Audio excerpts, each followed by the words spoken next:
welcome back to SCR2017. We got some Under Night in Birth ST action for you guys in just a second here. I'm Sammy Fish. And I'm Kumo. Yeah, we're going to get you guys hyped up for this action here. We're going to have a pretty good top 8, I think. A lot of character variety. I think we're going to see 8 unique characters. Well, depending on who, a couple different people, but there's 8 different people on top, 8 different characters on top 8. Yeah, so yeah, some of these guys have couple characters instead of just one. This is kind of a highlight of this game is that a lot of the characters are fairly easy to learn, but definitely those character specialists get rewarded for what they do. And a lot of characters are viable. This is probably one of the more balanced fighting games in modern that you'll play through.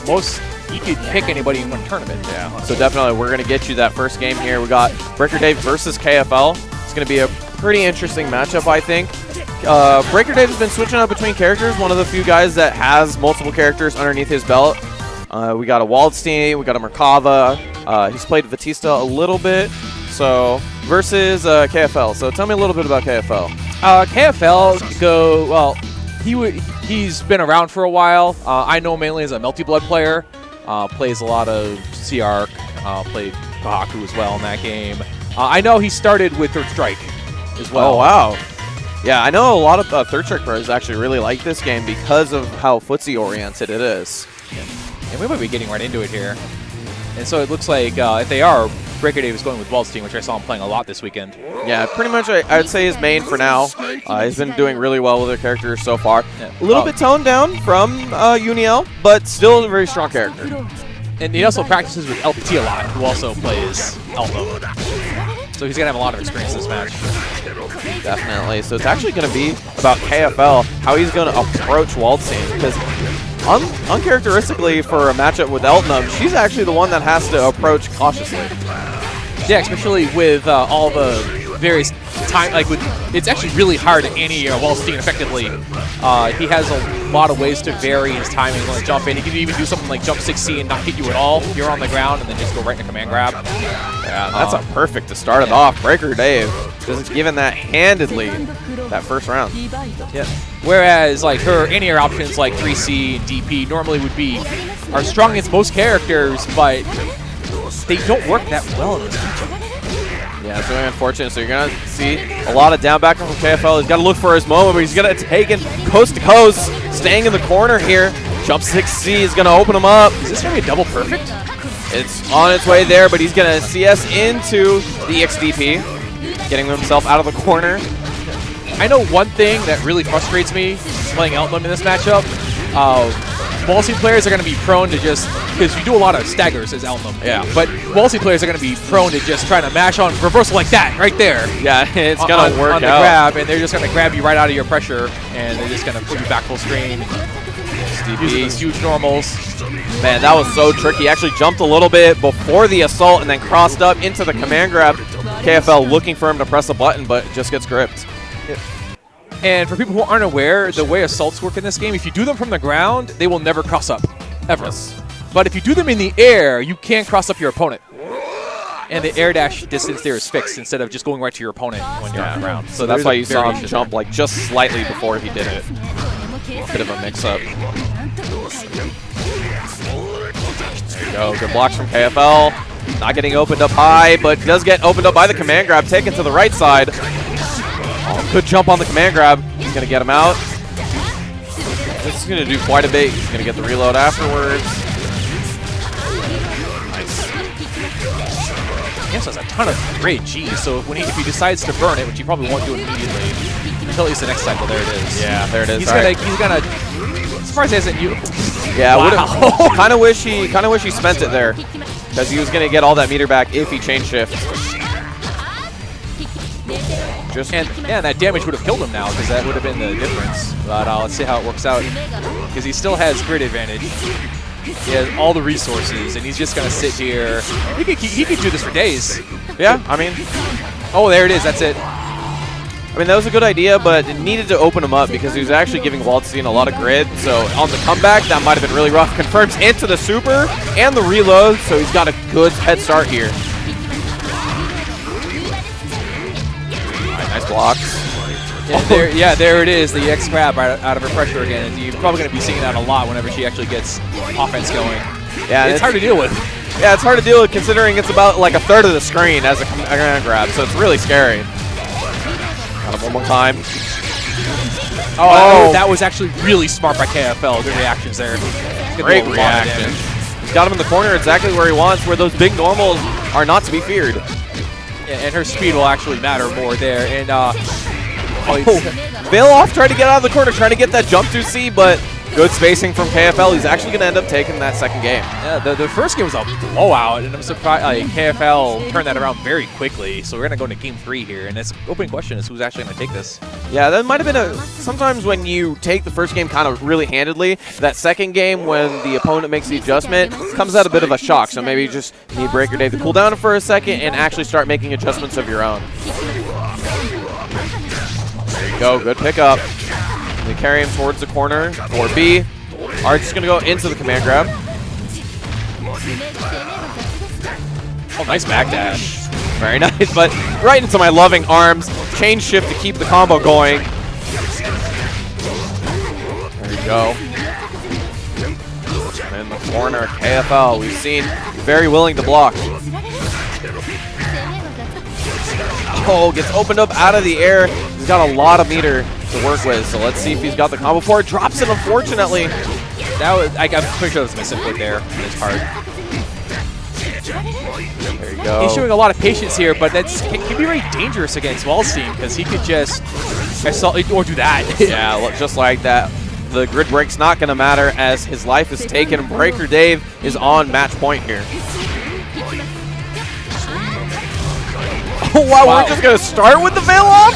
Okay. Oh, he cancels it too late. One more time is going to do it. Going to run out of that veil off, but he's going to have Warp Roll in a second. Seems like a really early veil off, but I think it also guarantees that he's going to get the first grid cycle. Yeah. Now he's at a huge positional and life advantage. Trying his best to finish this off. He does have 100. Good break. That was a really smart backdash, which is going to beat any of his command grab options. And she has one of the better backdashes in the game, so it actually has some invincibility on it. There you go, gonna chain shift. Oh, that's a big grid break. So she's gonna get Warp Roll. That's gonna be really important here. With 200 meter, it's gonna be really scary. She can actually end Waldstein here with the right starter. Or B into the command card. Oh no, just goes for a reset. Oh, he bet it all, and it came up bricks. Yeah, trying to go Hail Mary there, but Breaker Dave's going to move on. KFL still in the bracket, though. He's going to drop down to losers, so we'll see a little bit more from him. I think he started to press there a little bit with the... I'm not entirely sure what that chain shift was about. Like, if he was just trying to... If he was fishing for something, which definitely can happen, you can use that pause to assess the situation, and if you see something that you want to respond to, and then responding kind, and she definitely has good tools for that with DP and even EX Sync Cutter. She can do a ton of damage. Definitely, but I was really impressed with the patience of KFL, willing to down back, waiting for his moment to get in. Kind of wanted him to play the grid game a little bit, because once you get that chain shift, it gives you a chance to open up a little bit more, but 17 seconds is a long time to down back.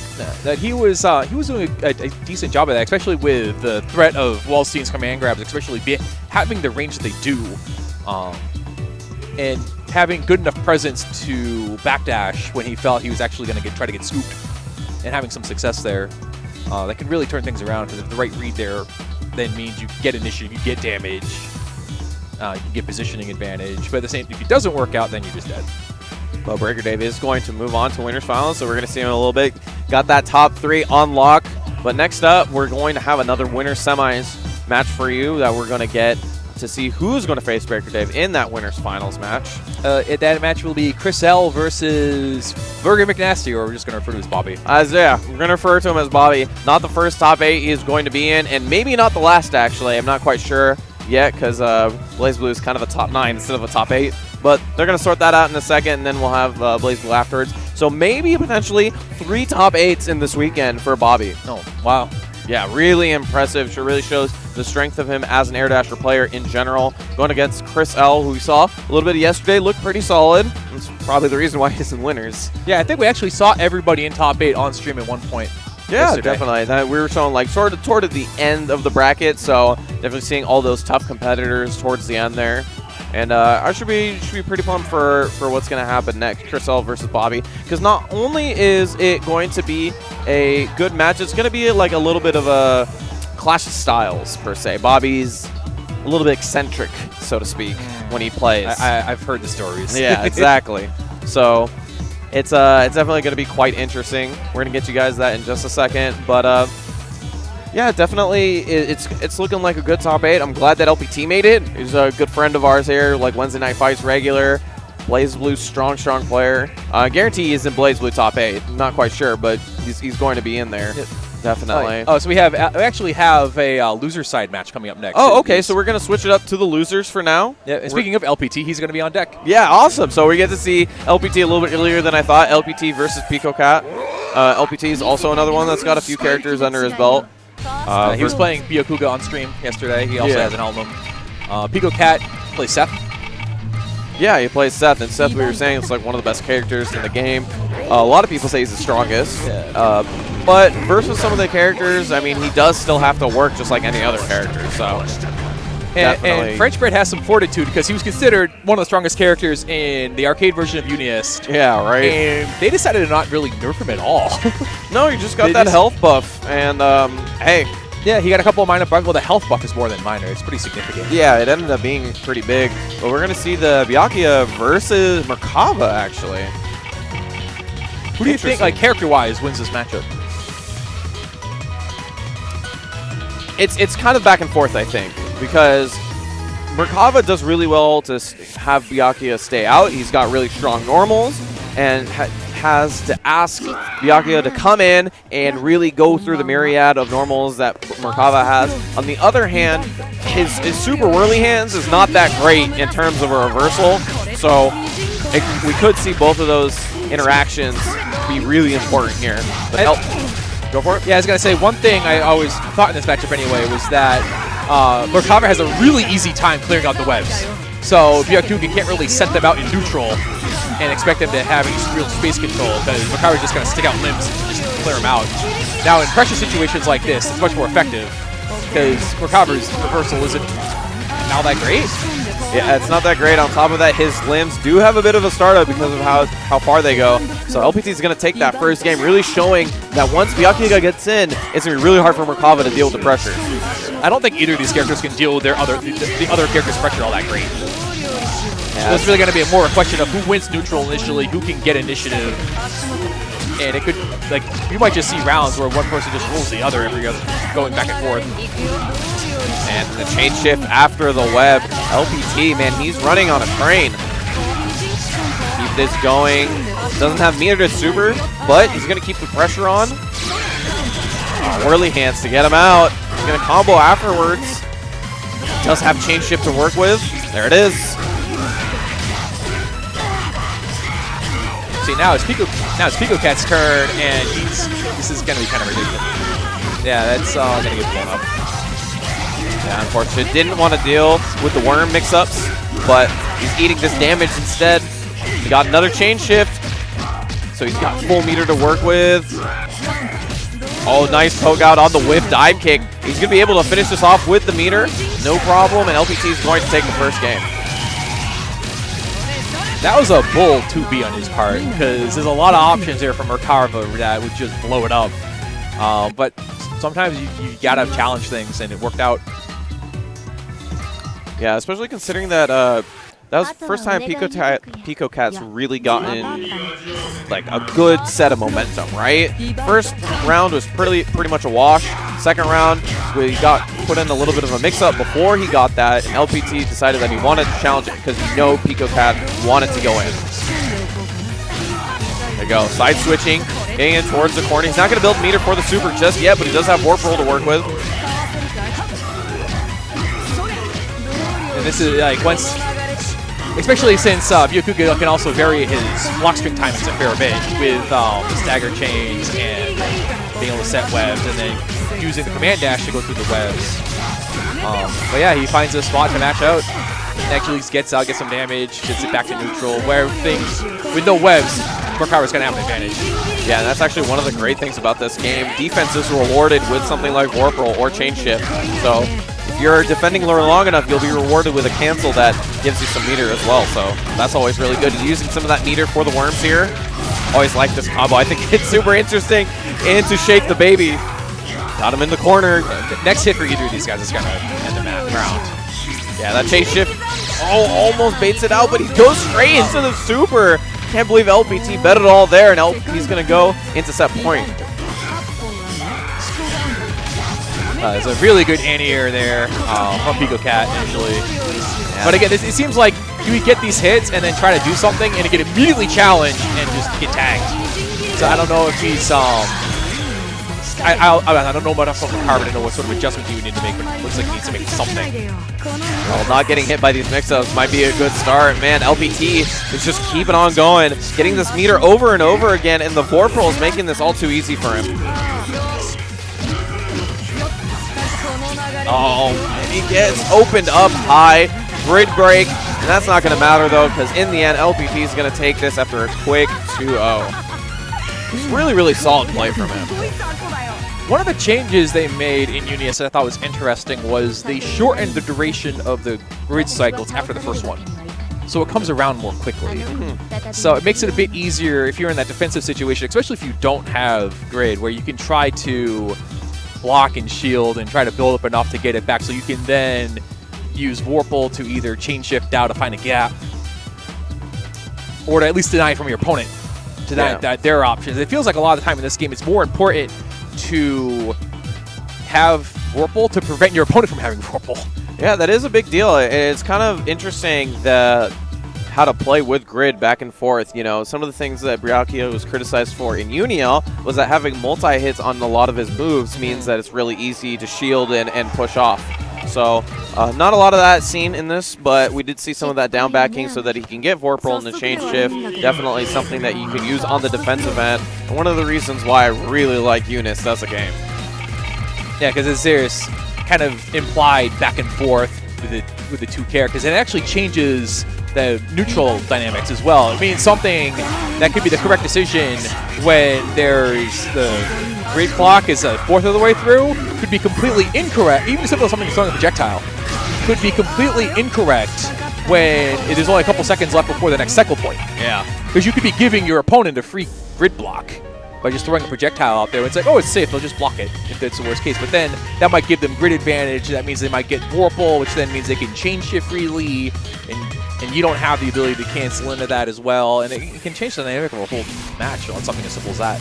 Yeah, it's one of the things I really, really like about grid as a system. I think it's really interesting and unique, and it keeps people on their toes. It constantly makes this game dynamic and really open-ended. But Bobby going to get it started with the Seth over Chris L.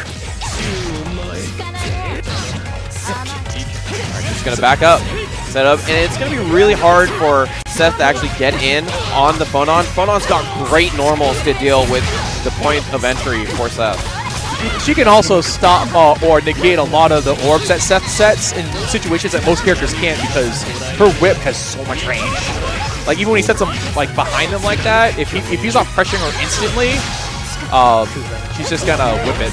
Oh wow, first round veil off. That's something new. Gonna set that super projectile way high. He's gonna combo into it after the grab. There you go, but still a chance for Chris L there. Almost gets picked up. Especially since, well, no, Seth has the life advantage, but it's not much. Like, it's gonna take one opening. This might be enough. Yeah, this will be enough. We got Warp Roll, we got some meter, but he drops it. You're gonna chain shift into the XDP. That was good awareness, but really wish you didn't drop it there. That made it scary. Nice, good pickup. Yeah, start of the round here is pretty hard for Seth because Phonon can hit him with a bunch of normals, and he doesn't have the range with anything other than the run past slash. Gets his grid broken. This is not a good situation for Chris L. Seth running the mix-up, but the jump back button is going to do it, and he gets opened up with the dash. Got him towards the corner. What's the setup afterwards, though? That's what we're thinking about. Oh, man, this character, on top of having such great mix-up, has so much damage. Now he's got enough meter for a special here, but I think he was hoping he would build enough to set the EX orb out. Wasn't quite there though, but now he's stuck in the corner. Yeah, really scary situation here for Bobby. Even though he has the life lead and grid. Nice. There you go. Good timing on there. And he's going to take his first round. Because the thing is, Phonon doesn't really have any standing overheads. She has the air super, which is an overhead for whatever reason, and also the 660 run, but you can react to those. But it's just, she has a lot of frame traps, and at very long ranges too, so it's always a challenge trying to read where you should actually challenge her, because if you're wrong, you're going to lose. You're going to take 2,000 damage.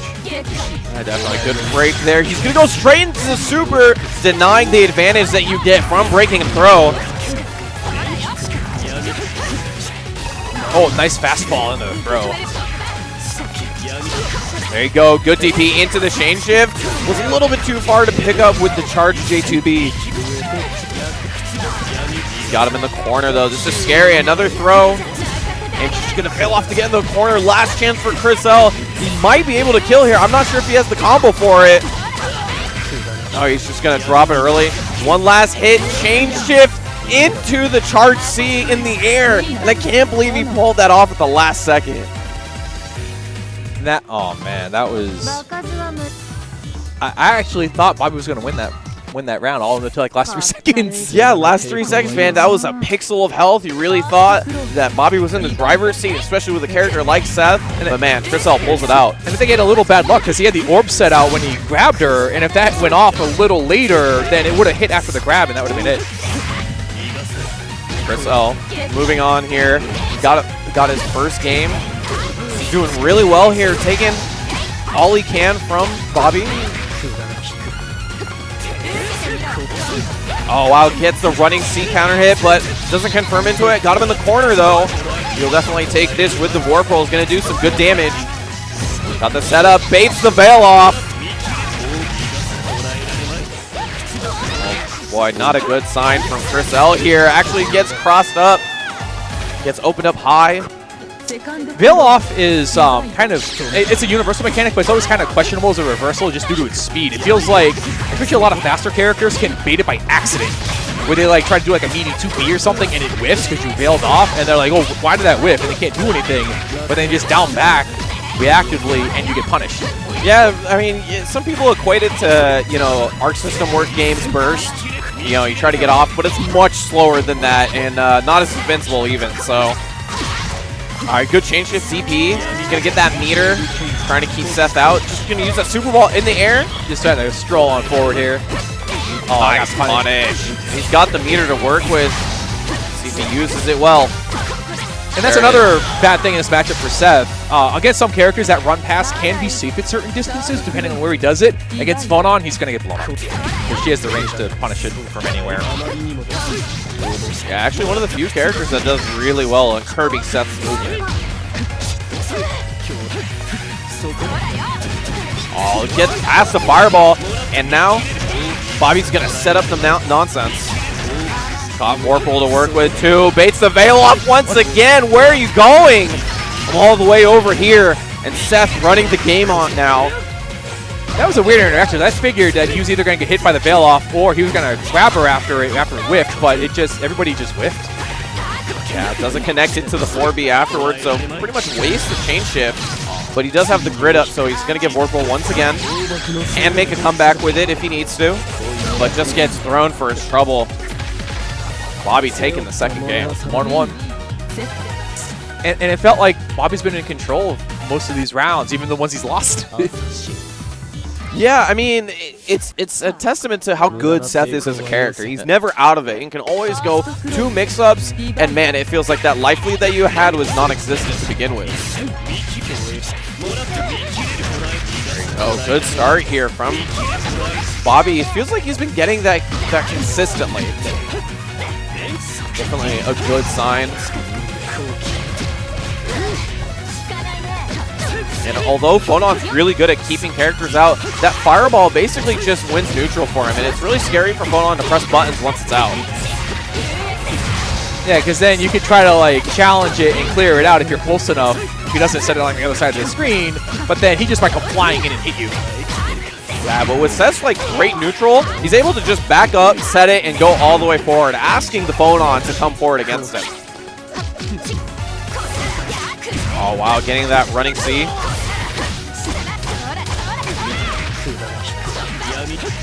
Good dodge on the DP. He's just gonna set that fireball way in the air, blocks the mix-up. cfl with the life lead. He does have grid, so he's going to work at his best, trying to keep this Bobby out of here. Ooh, I thought that was gonna be DP. Yeah, I like it. Chain shift, cross under. Good work there from Chris. He manages to make that work without using meters, so now he has a whole bar going in this round. Man, and Bobby getting a good start once again. Feels like this is very consistent. It goes into the EX command grab, combos off the fireball, but doesn't get the jump 6C. Oh, not a great combo, but it's going to work out anyway. Wow, that was bold. He just did the full screen dash up stab, and it hit her, and that's the end of that round. Yeah, he's on game point. Yeah, good round for Bobby there. And cfl trying to fight his way back. He's got the meter to work with. Doing well to finally shove Bobby in the corner. Making this character deal with her big buttons, but Bobby opening cfl up once again. There you go. Almost baits the veil off. He was really close and actually gets his grid broken. Not a good situation. He's going to hold it, trying to bait him out, but it's not going to work out. He's going to get punished. All right, going to go into the infinite work, trying to get as much damage as he can, and he has Vorpal too. Great situation for cfl. I think he may have also been trying to just keep the combo going as long as possible to run out Seth's veil off, because the last thing you need him is like doing a surprise wake-up reversal from the infinite worth. Yeah, smart observation there. And man, the cfl just playing really solid there at the very end, right when he needed to. And he's going to move on to play against Breaker Dave in winners finals. But don't worry, Bobby's still in the tournament. He's just going to drop down to losers, so we'll see him in just a moment. Yeah, though, it's been some good games so far. And again, it's... I just lost my thought. No worries. You did make a really astute observation there towards the end, extending his combo just so that the veil off runs out. He doesn't have to worry about, eating big damage randomly off wake up. So, cfl playing very smart here. And that's that little bit of neutral that you can really think about, or not neutral, that mind games that you can think about that includes grid and Vorpal state. Because normally when you're fighting Seth, thankfully one thing you don't have to worry about is when you have him knocked down, about him doing any reversals, because he doesn't have any except for his infinite worth. Right. So, and it's like, and I guess that shows good awareness on his part, because if you're just kind of autopiloting and you're like, oh, I'm just going to medium again because he's not going to do a reversal, and he does it, then you just lost like 4,000 life. Yeah, that's not a good feeling indeed. Like, what happened? Yeah, exactly. He's just like, oh, well, I thought I could run my offense on this character, and then I lost 4,000, sorry. And, well, we're going to move on in this. So we got Bobby. Later on, though, I mean, he was playing a really good Seth. I really, really like the clean play he's showing off here at SCR2017. So we're going to see him in a moment. The next match should be Yukiberi versus Jonah. That's right, Yukiberi versus Jonah. Jonah playing one of my favorite characters in the game. And Kidu, I think, is a really, really hyped character. But, man, he struggles in a lot of matchups. So this is going to be kind of brutal for him as well, because Yukiberi is another Phonon player. Yeah. Would be the only duplicate character we're seeing in top 8. And that's a really rough matchup. It definitely is. So you're playing a character that has great normals, awesome pickups, full screen, a low that basically goes the entirety of the screen, almost entirely, and versus a character who just doesn't really have anything to deal with that. And she has a reversal as well, so even if you get offense going, she could just EXVP you, and you'd be like, nope, you have to hold that. Or if you're trying to go and she chain shifts, and then so you do something, and it's going to come out. And for someone with that range, she's not that slow. No, she's not at all. Her walk speed's fantastic. She's able to really get across the screen quickly with her run. Her 6-6C is a really, really strong running button that moves her forward very fast. So it's really difficult to sort of assess how to go approaching Phonon, especially with a character that doesn't have a fireball, doesn't have a big normal that goes full screen. So it's it's really going to be a testament to how good Jonah is if he has the ability to navigate all these buttons. It's going to take a lot of patience. A lot of patience, a lot of blocking, but that's the great thing about this game. Patience is rewarded with Vorpal State if you're conscious enough to defend properly, shield when you get the opportunity, etc., etc. Yeah, without getting grid broken. Yeah, exactly. That's always the challenge if you're shielding a lot. And looking, we're going to go right into it. And just, like, pretty much at 99 seconds, Yukiberry is going on the offense, but then he just gets hit out of it. There you go. Let's see what Jenna has. Going really well. Gets counter hit. It's not really good. And one of the best things about Enkidu is that he has a special counter hit state called Havoc, which is basically like Fatal Counter from BlazBlue. It's just, and he gets extended combos unlike anybody else. It basically makes his hit confirming much easier because it drastically increases the hits on the first hit. It gets grid broken the first time. Jonah basically got that first entry and completely rolled with it. Nice parry after the assault. So yeah, and one thing Enkidu does have is parries. They're high, medium, low. They do work as an anti-air, so if they're assaulting at you at all and you read an attack, you can just do the high counter. But then that gets risky because they can just empty assault and then hit you out of the recovery with it, a ground normal, and then open you up for damage. All right, Yuki using the veil off to get out of the corner here, telling Jonah that the pressure is too much. Almost. That was a really good read, but man, those just disjoint normals are too good. It's like, yeah, that's a... From that range, it's really hard to punish her because her hitbox is all the way back there. So yeah, this isn't Street Fighter 5 in that regard. All right, using the super to keep himself safe. He does have Vorpal, so he can get a lot of meter with a chain shift. Really important here, especially with Yukiberry backdashing a lot. Gonna spend it last second, giving up Vorpal. Yeah, I don't know about that chain shift there because it's like, yeah, it gave him meter, but it also now gave Yukiberry the chain shift, which he just used to get this opening. Yeah, you could have used it right after the grid got refreshed, and that way he has a full 15 seconds to get that grid back and try to get Vorpal State once again. Definitely a little bit to think about when you're chain shifting. Hold the run up 6B. I was gonna say we're running out of time, but yeah. He manages to run up 6B and close it out. Sorry, I mean running 6B. Pretty much the same thing. Anyway, moving on here. Oh, good counter hit here. Doesn't confirm it though, but just dive kicks to keep the pressure going. Nice. Oh no. Got to open up at the last second. He's got Vorpal. This is really scary. Gets the counter hit. Oh no. He could be ending here. Yup, veil off. Oh, I thought he had something in store for us afterwards, but that was pretty sick still. Yeah, I guess I'm gonna sitting there like, who am I to question it? But why not just infinite worth? Because that was cooler. But it almost like you don't want to do that and have like a 10,000 life lead and then lose it. Yeah, but that was cooler. Jonah doing really well there, man. Fighting through this bad matchup almost with like expert precision. Gets opened up high. Trying to shove him towards the corner. Yeah, I think Yukiberry's sniffing out those those anti-air counters, and he's just tries to. There's a running B opens him up high. There you go, got the corner combo, but drops it at the last second. Good break. Returns the favor. Jonah fighting his way out. All right, chain shift once again. And you see Jonah is willing to down back and just grid or shield some of these so that he can get some grid. Oh, but the wake up super is going to help him out. Running being into the corner. Oh no. And although Jonah is really low on life, one hit could end this. Goes into the super but doesn't pick it up afterwards.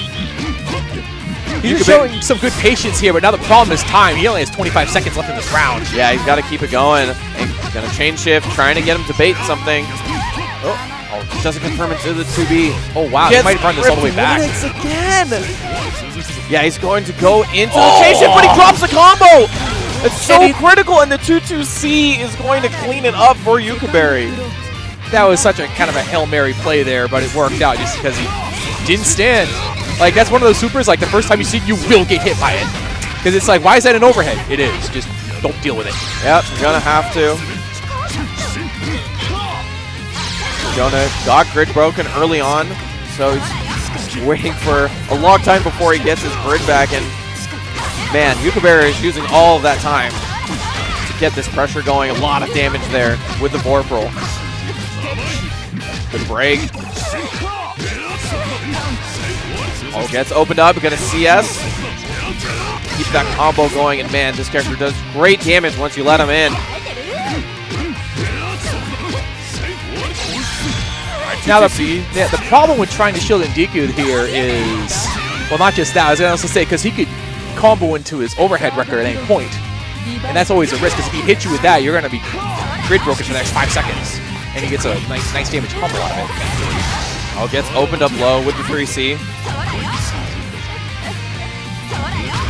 Yeah, Jonah's waiting a moment. They're trying to play that grid battle. Jonah gets the Vorpal. Go, gets opened up, getting shoved towards the corner. Jonah does have Vorpal, but no meter to work with. Goes into the super after the CS. Yep, seeing that Yukiberry had committed to the run C. Easy reversal, get out of there. But now it kind of resets back to neutral, which Bono's going to have advantage in. But now he's actually managed to push her all the way into the corner. That was so smart from Jonah, walking back after the throw break, baiting the 2A. Oh, great job. There's a chain shift in front of him. Gets thrown out of it, though. No, that's it. Yeah, and that's it. Yukaberry's going to keep himself alive 1-1 between the both of them. Good patience from him there towards the end, baiting out that super.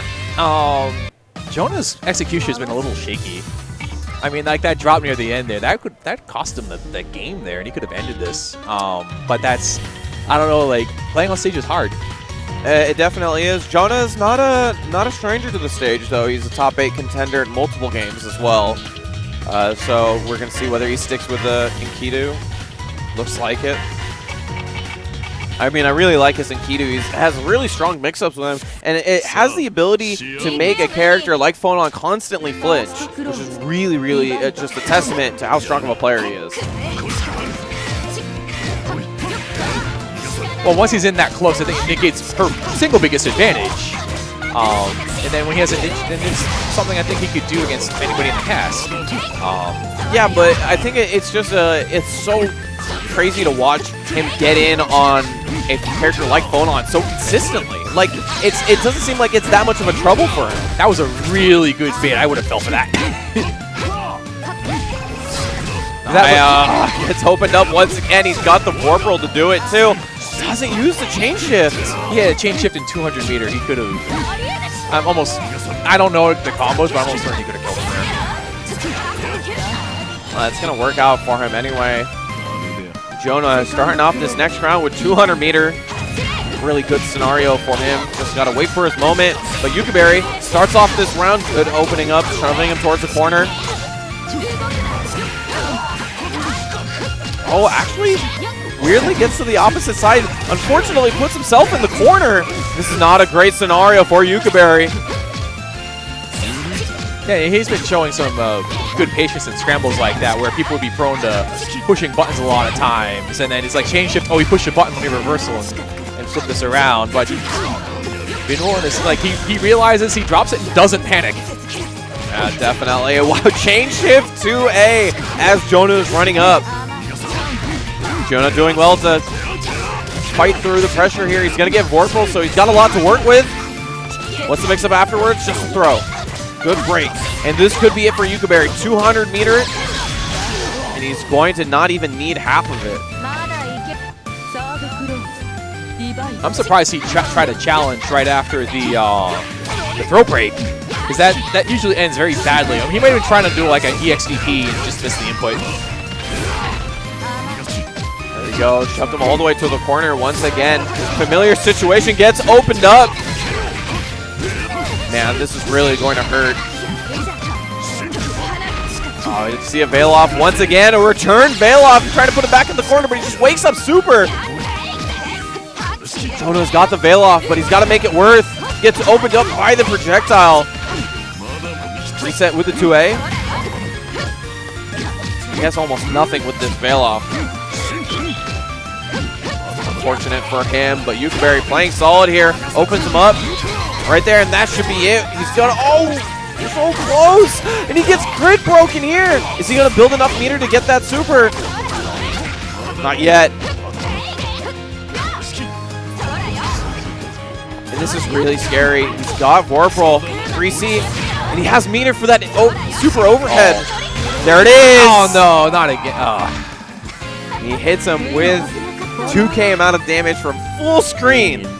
Like, you just have to be able to react to that, especially when you see your full screen. Just stand up. But that's one of those things you have to have over experience. And it showed last round he was able to do it. Won the final game the same way. Yeah, it's like, especially when she has Vorpal stay, she can do 3C projectile, change shift, and the run up. Man, it's like a high-low mix-up from full screen. Thank you. I really appreciate that. This is fun to deal with. One interaction I thought was interesting was when Jonah hit by the veil off, and then immediately it's kind of a thing in most 2D games where you get hit by reversal. People have a tendency to, it's like, well, screw you, I'm going to reversal you back. Yeah, definitely. But there's an additional interaction there, because when you get hit with a veil off, you get grid broken. Yep. But if you're grid broken and you hit them with a veil off, you actually re-enable your grid and grid break them back. So he's actually able to get his like force function and assault back by doing that, and it gave him the next grid cycle, and it caused Yukiberry to lose it. Yeah, it's really interesting how the grid goes back and forth like that. It's almost permeating everything about the game. So, man, Jonah just thinking about that little extra in the game takes everything into second consideration when you're looking at the grid. But next up, we're gonna have Lpt versus Kfl. Got an interesting matchup here. We have another one common in SoCal, I'd imagine. Yeah, we might see Elton Mirrors, but probably we're going to see the Byakuya come out from LPT. It's like, Elton Mirrors, can we just play this in Melty Blood? Yeah. I mean, switch out the console right now. Just for this match. Yeah, just when we need more setup problems, trying to get a PC setup going. You know, get the trash can out. Go for the full experience. Oh yeah. I think the bathrooms are too nice here for for Melty. Yeah, they did a really good job. It's always kind of a open question how clean the facilities are going to be, and yeah, no, Anaheim Convention Center is taking great care of us today. All throughout the weekend, actually, just in general, it's been a great venue to be in, especially, you know, just how big the scene's gotten over the course of the past few years. It feels like there's hardly any venues that can contain us, but Anaheim Convention Center has been a fantastic home for us. Yeah, I'm really glad it's here this year, because I know the last couple of years where it was at the esports arena, which is a nice venue out in Santa Ana as well. It's also much smaller, and the event has grown to the size where something like this is really appreciated. All right, so we're going to see the Elton versus Byakuya, something that we definitely predicted, although LPT does have an Elton in his pocket. A lot of people don't like that matchup very well, the mirror. Oh, I think it's fun in a dumb way. Yeah, keyword there, dumb. A lot of people, I mean, just the characters, the way they interact with herself is kind of wild, but the Byakuya is going to make this a little bit more interesting. Yeah, LPT is going to need to be a little careful with his movement in neutral, at least, because she does have a DP with a ton of range, like that. Yeah. And it also clears out a lot of she has the reflect shots now, which will, and the beam actually clears out all the webs. Yeah, definitely. So she has a lot of tools to deal with Byakuya, but in general, this character does so well once you get him in the corner. But being stuck again in the corner against Elton is just not a fun experience for anybody in this game, because she can vary her pressure strings up so much. Or you can just catch your opponent making a mistake and just mash on 2A. Yeah. KFL deciding to drop that combo just to get the reload. Interesting decision here. It could have come back to bite him, especially with Byakuya being so low on health. But gets that grab anyway, picks it up afterwards. LPT, you know, really struggling to sort of get any kind of setup going. There's a good optimization on his part, because a lot of people in that situation just naturally DP there, but he decides it was a clean enough situation where he could actually just jump up and air throw him instead, And it didn't matter in that situation because he was low enough life, but if he had more life, the extra damage would have definitely been worth it. There you go. Good stagger pressure here from KFL, making it really difficult for Byakuya to stick a button in there. There you go. Gets opened up low. Double 2A starter though, so it's not going to do as much damage as normal, but he has 200 meters. Oh, that was suspended. No, that was a lack of awareness on KFL's part. He forgot how many bullets he used, or he didn't take a look. He ran out during that shot and ended up reload. The manual reload is punishable on hit. So that was a mistake on his part. There you go. Finally, Byakuya being able to get started. LPT's got something in store for him. Gets opened up. It's not a good scenario for him here.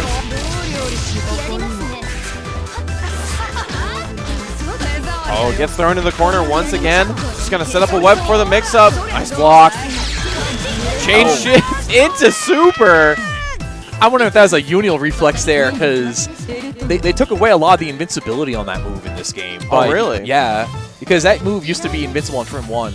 And it was really dumb, because you could, like, just mash on chain shift, and you get the chain shift, and you see him stick it out, and then she would just kick him, and you do like 4,000 or 5,000 damage from it. It was stupid. And French Bread's answer to that was to take away a lot of the invincibility on that move. Yeah, but he gets him and takes the first game. LPT looked like he was doing pretty well towards the end there, but he still has to get a little bit more out of him before he can take a game over KFL. Nice, got himself towards the corner, builds the meter for it, but was a little bit too far to put it into a combo. Good block on the overhead. Decides to not use the meter there. He could have EX whipped into a full combo there. Decided to conserve it. I don't know if that was the right decision there. Especially now since he's stuck in the corner again and just flops around. And he's got 200 meter. He could spend it. He's going to spend at least a bit of it. Oh, he actually drops it. Hopefully that doesn't come up to bite him once again. We've already seen that once, and he gets opened up. That was a really well-timed 3C there. It looked like he was sitting on that. This is going to do a ton of damage, and now Outlaw has changed it. He might have lost because of this. This is like, this should kill. Yeah, with Vorpal, with 200 meters, this is definitely going to do it into the veil off, and he drops the combo as well. God, both of them pixels, but the charge overhead's going to take it. Neither of them deserve that round. Well, you can't take it away from both of them. Yeah. KFL on set point here. LPT playing really well up until that drop. That was a really good run up there, and then I don't think he was expecting him to run up because he stuck out expecting like a 5C or something. It's a longer range normal, but it has a dead zone in front of him. There you go. LPT finally getting something started. He has all the meter to work with too. Is he going to use the super in the mid screen? No, he's shoving into the corner first before he does it. He's going to go into the veil off. Interestingly, that did not actually count as a veil off hit. Yeah, it didn't break. Grid. Yeah, that was that's interesting. Because that's what he wanted to do. You see that grid's way high for KFL right now. It was a good idea, but kind of an interesting interaction. I'm going to have to note that down and look up what's actually supposed to happen there after that, because that was just weird. Yeah, it's quite interesting there. Yeah, you see the grid wars are real big right now. Yeah, that was some smart awareness on KFL because he knew he was going to lose that grid cycle, so he decided to just bank the meter that he has. There you go, kind of switch to the corner. He's got all of this grid to work with, so is he going to decide to change shift now, or he wants to keep the warp roll? Oh, wow. But he just gets knocked out of it He doesn't have time, though. That's the problem. All right, going to change shift just to get as much meter as possible before the time runs out. Real smart play from LPT there. Still a game point for KFL here, so if LPT can take this to a third game. Yeah, definitely. LPT playing well. If he got that drop from the first game, or first round, he might have been able to turn this around earlier, but he is playing really well, so trying to cover up from his sins earlier.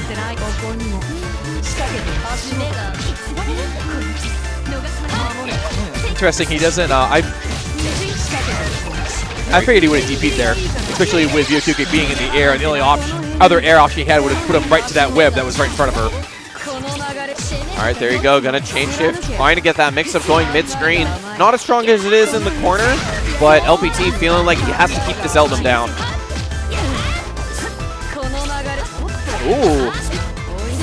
Oh, gets opened up with the overhead grid broken on top of that, but just mashes out after the drop. Got meter to work with. He's just going to go into the web super instead of the Rekka super. That's interesting. I feel like he could have killed. I think it's interesting that that KFL has been doing the dash C dive kick out of the web setups there. It does have a big hitbox, so it actually is clearing them all out. But it's interesting that LPT is just kind of peeling off. Especially, well, I mean, he has such a life lead now. It doesn't matter, even though we got hit by that. Yeah, it's not enough time. Like, that's interesting because the infinite work does stop the clock. It does, definitely. So he's trying for a little something there, but I mean, if the life totals were a little closer, that could have worked out. But he just too much health to go through in too little time. Yeah, really interesting to see that even in UNIST, we got a double timeout for somebody's win. That's wild. Yeah, some of these matchups can, especially if you have two zoners going at it, they can, you know, the match tempo in this game can vary wildly. Yeah, definitely. And LPT starting off strong once again. He's going to get warp roll in a second. He's got meter to work with. Change shifting quite early, actually. But he's going to keep the pressure going. Oh, doesn't complete the combo, but he picks up after the air. I don't think KFL's managed to hit him in the first 50 seconds of the last 2 rounds. There you go. Going to go into the web super, into the veil off. I felt like that might have been a bit of overkill, but he did change shift beforehand, so he's getting a bit of that meter back. Felt like that was a little bit overblown. Either way, it's going to work out for him. LPT on set point now. Yeah, because now Hyuga originally was trying to play very defensive, and now because he has initiative, he's really going in and has been owning these last 3 rounds. Yeah, gets opened up but doesn't pick up the combo. Gets warp roll once again. This is a really scary situation for KFL, but he fights out well. All right, just going to go for the reload. He's got 200 meter to work with. LPT trying to open up once again. Just goes straight into the web super, and that could be all she wrote if he gets this full confirm into the super. Going to go into the Rekkas, and with the amount of hits that it does, LPT is going to move on into this bracket. That was actually a really good adjustment on LPT's part because that first game looked pretty free. Yeah, you really thought that KFL was going to run away with it there, but LPT taking it calm, dropped that game. That was really scary on a weaker player. That might have mind broke them. Yeah, but LPT is a vet, and he's been playing for quite some time. Was able to hold on to his nerves there and take it. He recovered really well because I think you have that situation where you have a huge life lead and you have that combo and you drop it and you end up losing a round. That can be hard to deal with, but he recovered very well. I think he slowed it down a bit until he then got control of the situation. And then from there, just kind of ran away with the rest of Game 2 and then all of Game 3. Yeah, so really strong play there from LPT. I mean, I'm glad we're going to see him moving on there. So really strong Byakuyo play there, and you saw how he has been really mixing up his game using the web super in neutral just to keep Eltnum down. Because Eltnum, when she has a lot of movement, it's really hard to really pin down. That beam super that she has is really good for confirming full screen, kind of checking whatever someone wants to do there. Next up, we should have Bobby versus Jonah. All right, Bobby versus Jonah coming up here in a second. To the guys. Actually, no, that's winners finals. It looks like we're gonna do winners finals first. Okay, so we're going to do winners finals first, I suppose. Yeah. Breaker Dave versus Chris L. So this is going to be interesting. Breaker Dave has been on a tear lately. It feels like every time I've seen him play up here, it's been pretty much a wash. Like even the game he played versus KFL, he made the adjustment after the second game, but it was so handed afterwards that I felt like he never lost the momentum to begin with. Like he would have won like a first to 10 set 10-2. That's not, well, that's assuming that KFL wouldn't have made any adjustments later on or other things. But yeah, that game 3 was a blowout. So we're going to see a Phonon again versus a Waldstein. We're talking about that pressure that Breaker Dave is able to put on his opponent. He's really good at that, especially with a character that has such big buttons. I mean, it feels like he just does so well to smother you. All right, Yeah, the problem with some characters, at least, like you might like try to deal with jump-ins by running under them or trying to low profile them. It does not work at all ever against Waldstein because his hitboxes are stupidly huge. Yeah, I know, right? And his hurt box is actually not as big as you think it would be.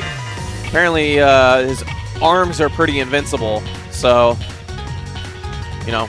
Challenging it's hard.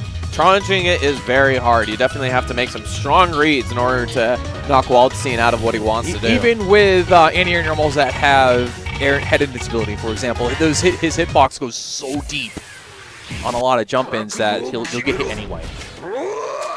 So we're going to move on here. Waldstein versus Phonon. Just going to start off with the command grab. Breaker Dave setting the momentum quite early here.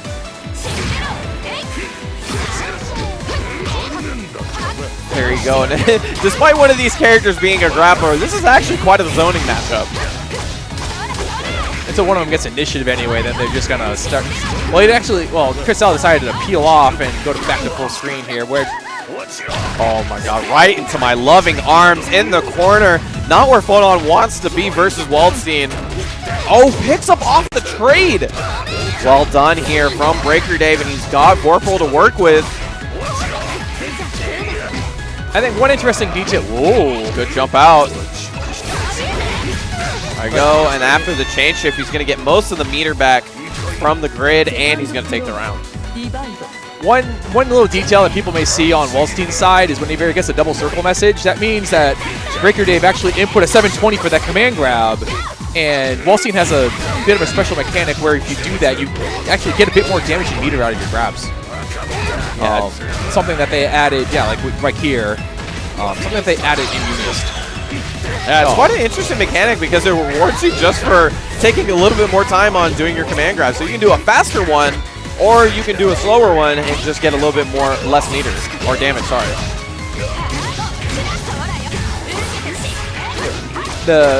But the problem, like if he decides to go in here, as he is now, I think the fear a bit is like what happened in when Breaker Dave was playing KFL. He's going to start mashing on command grab. Oh, yeah, definitely. Tries to get that 4B, shoving towards the corner. DP chain shift. Oh, gets hit out of the super. Not what Breaker Dave wants. But he does have Vorpal. Is it going to matter, though, with that 200 meter? Probably not. And Kfl going to go into the last round of this game here. Interesting, I think it is 2B that whiffed from that distance. Oh, wow, we're going to just go for the veil off here. Breaker Dave has been so aggressive. He gets one opening here. It could be all she wrote, but man, this is going to do so much damage. He's got Vorpal. He baits the veil off too. Nice punish. 4B. And I think part of that, he's veil offing a lot, partially to restrict his opponent's options. So when you grid break them like that, they can't assault and they can't shield, which means his jump-ins become completely free. Like because usually the answer to that, if you have a read on it, would be to shield it to cause him so that he can't cancel it and also give more landing recovery. So you might be able to punish it, but if you can't do that, he can just jump in and do stuff all day. It becomes very hard to deal with. Yeah, a lot of that grid mechanic coming into play here in this UNIST top 8. It really shows why these guys are the best at Southern California Regionals. Man, they're just like thinking about the game like in terms of the neutral and the grid at the same time. It's not easy, to say the least. It's a lot to keep track of. And it's easy to make small mistakes that can have huge ramifications. There you go, good block there on the overhead. Gets clipped on the way down. There you go, 4B. Just gonna try to reset the pressure here, trying to open up Kfl, but just gets it on the clap, doesn't confirm. Yeah, at least mid-screen like that, Phonon can walk back and just try to get out of Waldstein's space because she has more range. And some character, especially if you're a character, shorter range character, it's tough. All right, finally opens him up. He's got the Vorpal to work with and 100 meters, so this could be a lot of damage. Doesn't decide to spend it yet, though. Opens him up low. It is a 3-2A starter, so it's not going to do that much damage, so ends it early. Doesn't spend any of the meter on top of that. Oh, good blocks here. Oh, nice response. Yeah, good on function, answer yeah. with the force function, which hits on both sides of Phonon above her head. It's also a great starter for her combos. All right, just gets thrown for her trouble. That's interesting how he approaches this, because the life totals are very close. Oh no, he gets a rock to the no, face. just a little bit too far. Using that force function. Right now, yeah, now he's just gonna peel back and just, yeah, that's it. Time's up. Strong play here from Breaker Day. You see the level of neutral that these guys have at SCR. So many timeouts. Really a testament to their defense. Yeah, but it's not that, like, people are just playing super lame either. There's still a lot going on. It's just, it can be hard to open people up at times, especially full screen. Yeah, you have to really earn it, and with guys having such great defense, it's really difficult. But Breaker Day finding the answer once again with 200 meter. Just going to change shift a little early, trying to get as much as she can out of it. EX slashes. Oh, that hit. Okay. I thought he blocked that for a second. It's like, wait, why is he flying across the screen? Yeah, he's going to take that situation and just kill her. It's 3 out of 5, though, isn't it? It is 3 out of 5. Oh, is it? All right, so somebody needs to get them to sit down because this is winners finals. Yeah. All the winners finals at SCR are 3 out of 5 at the minimum. So all right, there you go. They got the answer. Yep. So letting them know that it's 3 out of 5. TO off screen telling him it's 3 out of 5. Yeah.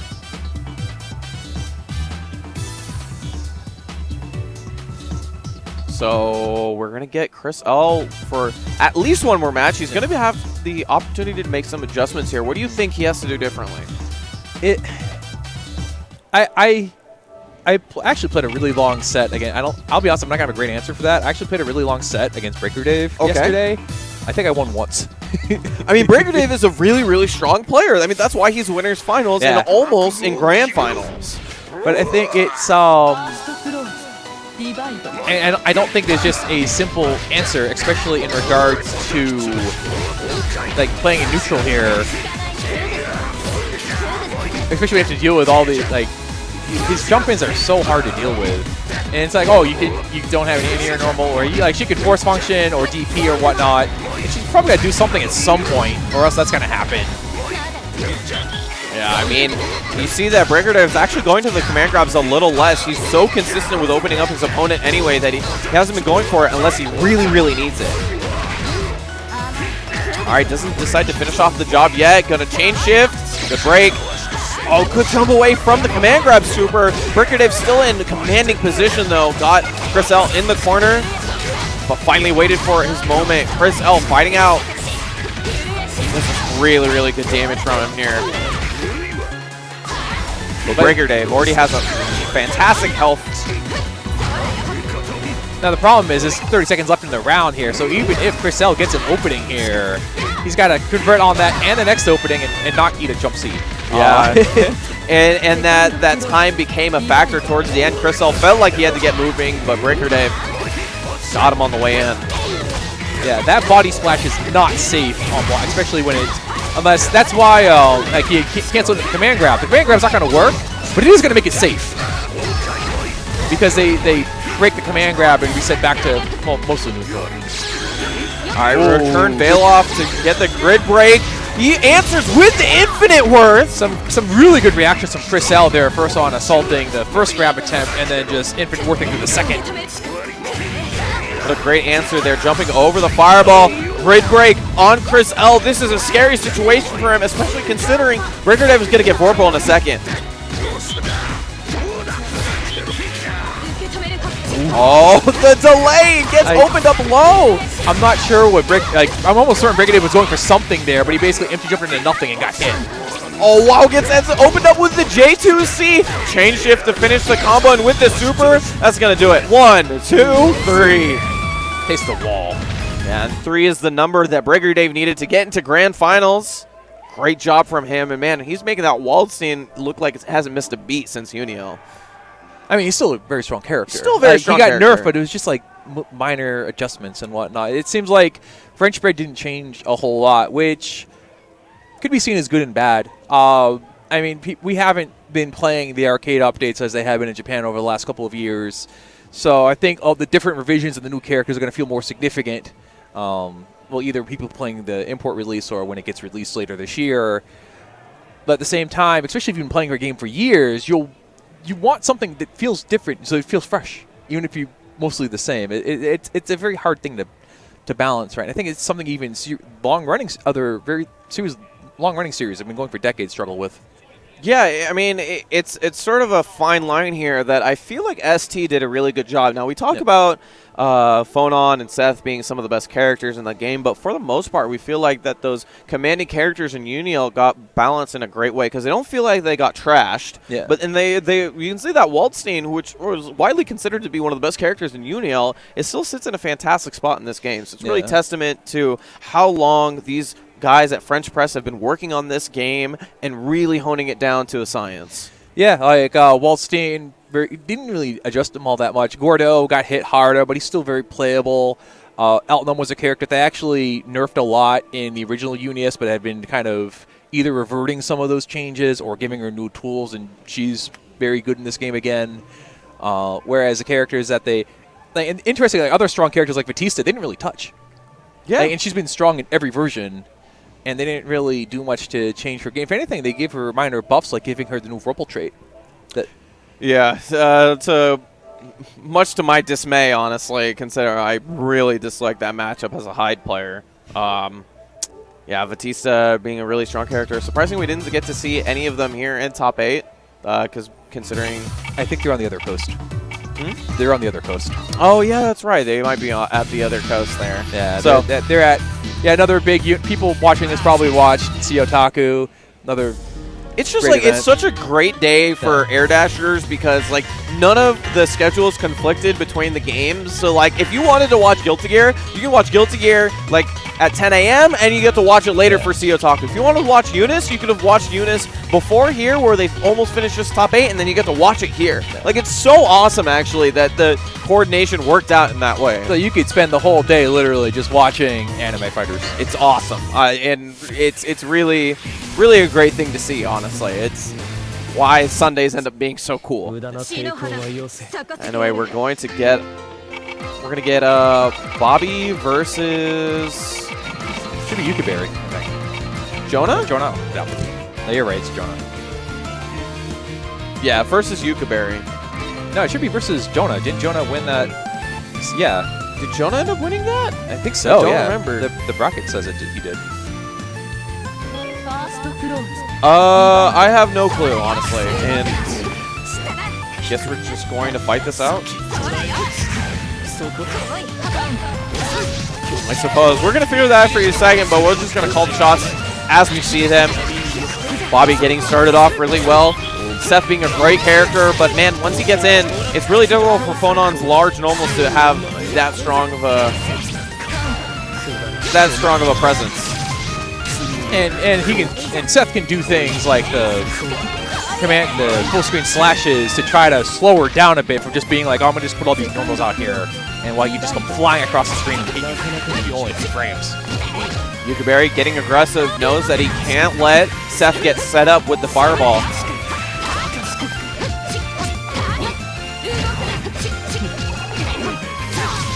All right, we're gonna keep it going here. Good opening up from Seth. It's a good challenge. Like it seems like the challenge. Oh, big guard break. To say the challenge against Phonon seems like trying to find where to challenge her because she has a lot of frame trap, especially at distance, which is really obnoxious. But at the same time, if you just let her reset her chains constantly, it's never gonna stop. And that really just comes down to knowing the matchup, observing the character. Oh, wow, gets opened up on the way in, gets grid broken. On top of that, the CS gonna help out, but drops the combo towards the end. Yukiberry getting another chance at life here. Oh, but Yukiberry's got him in the corner. He's gonna wake up Super, gets punished accordingly. I don't even think that Super has invincibility on it. It's just fast. It's just really fast, yeah, and he's going to get Warpwhirl in a second, so this next set is going to be really scary here. Good block on the overhead. Oh, wow, he's just going to wake up with the CC. A little bold because if if she staggers that a little less, then he gets hit, and he loses the round. But it worked out.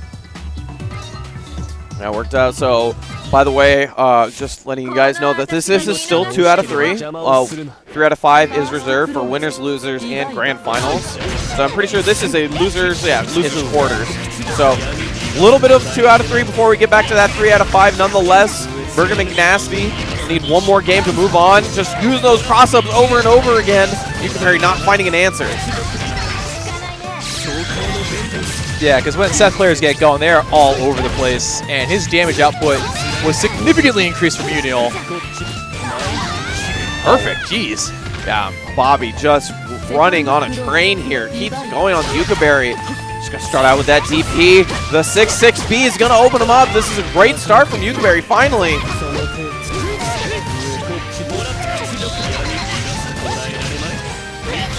There we go, moving on here. Hits comboed into the fireball, but doesn't pick up anything afterwards. Yeah, one of the things that makes we got to do well against Bonon is when she's going through her block strings. Again, because there's not a ton of there's not a big threat in overhead, you can pretty safely shield a lot of her chains. It's just more about getting the timing right, and she just also might just run up and charge 6-6B you in the face, which is always a little scary. Or if she does like random 2-2C. Yeah, right. I mean, it's going to work out. It's almost like you get a free 200 damage. But Seth, hardier than he looks. That health buff that he got in ST. But he does have the Vorpal to work with here. Yukaberry has some fantastic pressure. Got half-life off Bobby.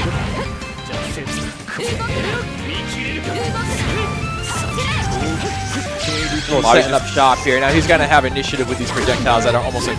Oh, that was so unfortunate. Didn't get the combo into the fireball, but Bobby opens him up anyway. Oh, wow. Almost gets it going. That dive is annoying because it's like you see him do it and you want to like shield it on incoming to punish it, but if he charges it, it becomes a command grab.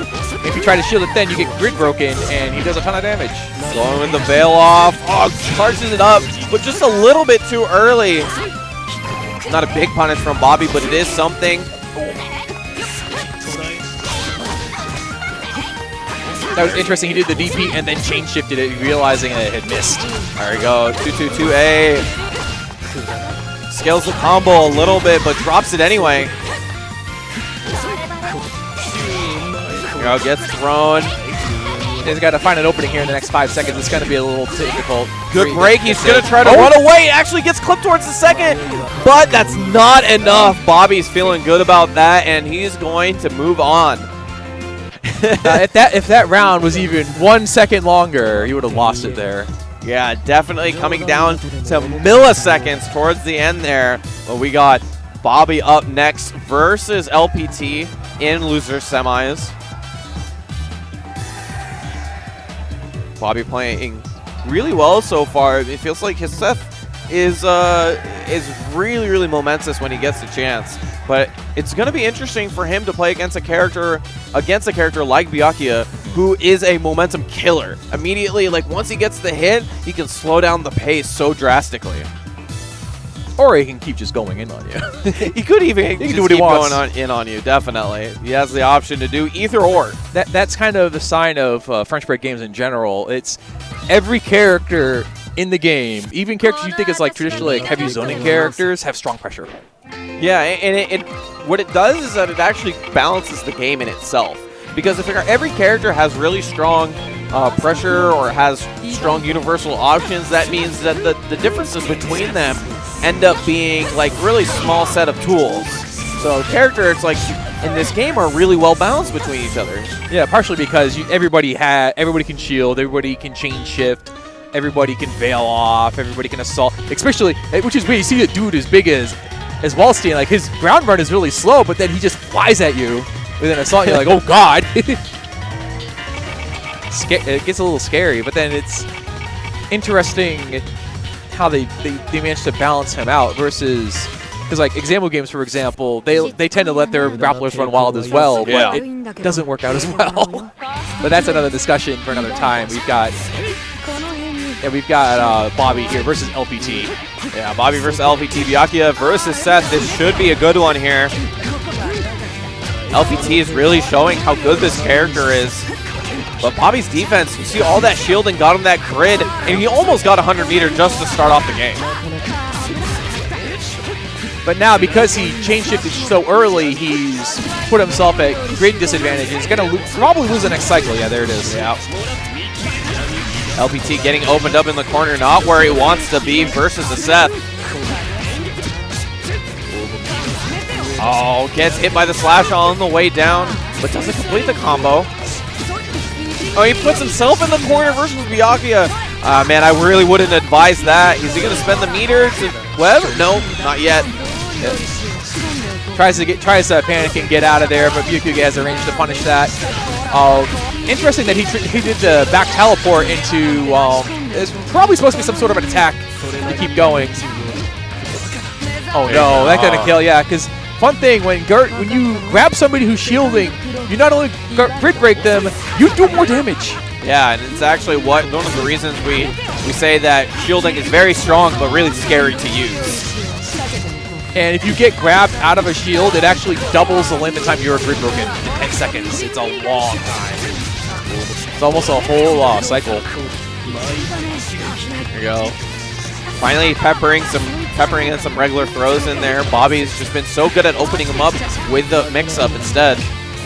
Gonna veil off, return the veil off, gonna grid break LPT.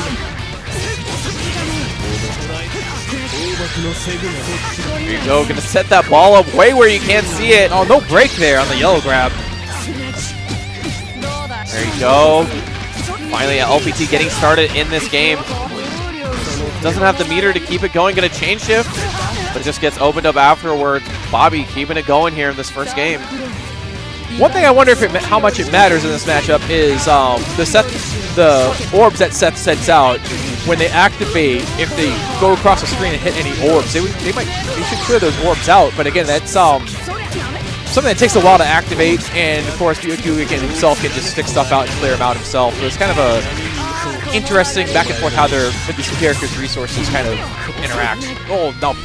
Can't pick that up there. Yeah, that was a good response there from Bobby. Just using his super after the opponent's chain shift, stuffing anything that he wanted to do. Wow, almost confirms that, but doesn't work out. He's really working out here, trying to shove him towards the corner. And having chain shift for a character like Seth is important, because now that means you basically have a get in free button, because you can just do the run slash and hit or block. You can just chain shift it. If they block it, you now have initiative. If you hit with it, you get a combo. So it's a good result for you either way.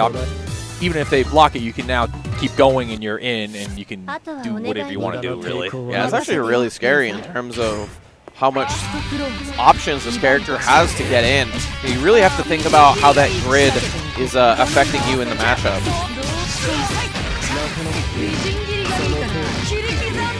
There you go, goes for the full set of Rekkas, but minimal punish still in the corner. Oh, it's opened up. LPT gonna go for that web super. One thing I'm surprised LPT hasn't done yet is Byakuya's charge 60 overhead, because that would get him to stop shielding real fast. Yeah, but everything else has been working out so well for him. There it is. There it is. Calling it as soon as it happens. LPT hearing the advice from the commentators. Taking that first round. He's doing really well here, but Bobby's just been relentless. I mean, that's how Seth should be played in a way, like just constantly flying everywhere. Not constantly just flying at you, but just making that space available and then getting that opening and then trying to mix you up, staying unpredictable. Yeah, I mean, he was designed to be a pixie character, but now he has like average health. It's weird. Just gonna wake up with the super. Can't pick up afterwards, but takes the corner.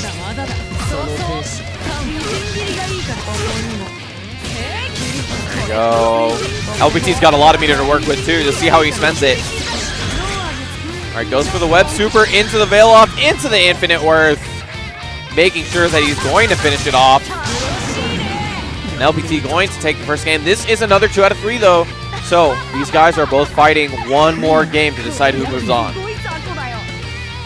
Yeah, the good thing about the Infinite's Worth there is they do have minimum damage on them. So even like at the very end of a combo, you can tack it on like that, and it's going to give you 600-700 extra damage, which isn't a lot. But in a situation like that, it's the difference between ending the match and not. Oh wow, clips him on the way down. This is a great start for LPT because he's going to take Seth to the corner with good damage too. Early chain shift from LPT. He's trying to get that 100 meter as soon as possible because right when he opens him up, he wants to do that web super. Oh, it doesn't complete the combo though. Luckily enough for Seth, he's to be able to get all of this movement, got all of this distance to work with. He doesn't have meter to set DX Orb though, so he can't use that to get in for free. And he doesn't have chain shift yet. He's not going to get this cycle either, so he can't. Ooh. So yeah, and he ends up running to a web, and he might die for it. Yeah, it could be really close with 200. We'll decide if he goes for that. Bail off once again. He's going to just to secure this round, and LPT is going to be on set point. That did not kill, actually. Oh, it actually didn't kill. Yeah, that health buff helping him out there. But I know, right? All the people who scoff at health buffs when they're even, slightly minimal, you saw right there it went into effect. Oh, I think all the extra projectile hits kind of messed up his combo because it does affect the hit stun scaling a bit. Yes, it does. Now, Bobby really doing well here, but gets opened up in the corner, not exactly where he wants to be, into the web super. And LPT's been so consistent on this mix-up here. Oh, wow, right in the nick of time. Bobby doing well to fight out. Into the throws, CS combos into the fireball. This could be it if he decides to spend a meter. No, he's going to try to wake up Infinite Worth. Not what you want to see from him. He's going to lose all that meter for the last round of this game. Oh, can he pick up off this? No. And actually, that was a really bold 2A because the projectile was still out. So if that didn't hit him, he was probably going to get tagged and lose a bunch of health, but it worked out. And now he's in initiative and a huge life lead. And he built back a lot of that meter that he lost in the last round. What a bait on the bail off. You saw that he knew from a mile away. Going into the web super. Doesn't chain shift to get the meter for super, but he's got all that pressure coming up. Oh! Wake up Infinite Worth! And this is going to do quite a bit.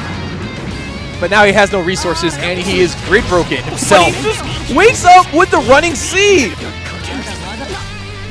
Oh, is he actually going to run this back? LPT does have some meter to work with, and he just clips his knees. Bobby really wanted that comeback. LPT says, man, I just had to do what I had to do. But that was a really good set. He might be dead out there. We have to get someone to help him out. But yeah, one thing about the Infinite Worths, they have a more or less a universal hitbox.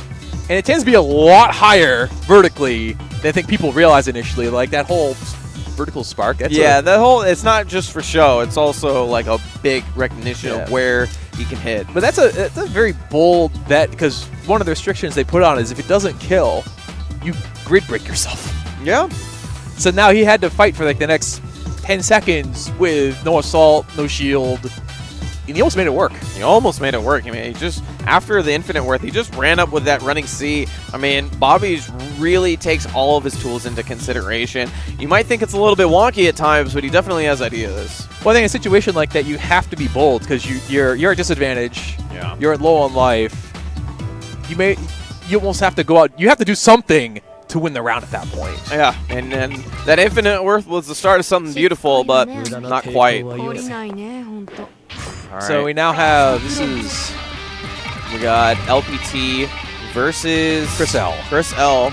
So losers finals. So this is going to be 3 out of 5. This is losers finals. Yes, it is. So it is 3 out of 5. We got Breaker Dave waiting for you in grand finals. I know that feels like a bit ago, but we're going to get to that in just a moment, trying to find his opponent. I think it's something we've seen a lot in a number of Unreal tournaments out here. Oh, yeah. I mean, these guys, I know LPT and Breaker Dave are good friends. They play with each other quite a bit. So it's definitely up to Chris L to sort of throw a wrench in their plans. Yeah, even at Anime Ascension, he ended up clutching it out from Swish. Yeah, so he managed to reset the bracket with a much inferior Akatsuki in that version. But still, you know, he won it in the end. All right, LPT's been playing so well. He's on his hair lately, but Chris L, obviously a very strong player to get to this point in the tournament. It's really about Byakuya trying to navigate through those normals. He does have some good air movement. Yeah, but the problem here is, in neutral anyway, it's hard for him to set webs that stay out. Oh, he actually decides to guard thrust. Interesting decision there. Better than it was in the original Unil, at least. Just only cost him 100 meter. Yeah, it costs him 100 or Vorpal, and it doesn't break your grid anymore, which is really nice.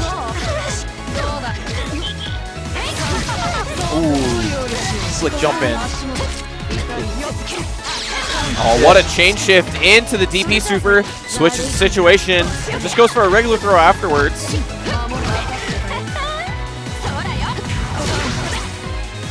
Nice. He's actually going to pick up. No, ooh, I thought he was going to pick up off of that. Yeah, the charge J2B not going to connect. Trying to go for that web super, but it doesn't work out. Oh, combos afterwards. That was such a clean pickup. Doing so much damage with a super starter. Now I hope they realize there's like 8 seconds left on the clock. But yeah, he had to come in and do something and just ate a projectile for his trouble. Yeah, realizing it towards the end at the time was not in his favor. Chris L doing really well to start this round as well.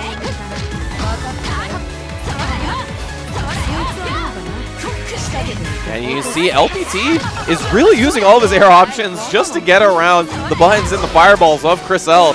Really difficult, but man, he's being really creative. Oh, all right.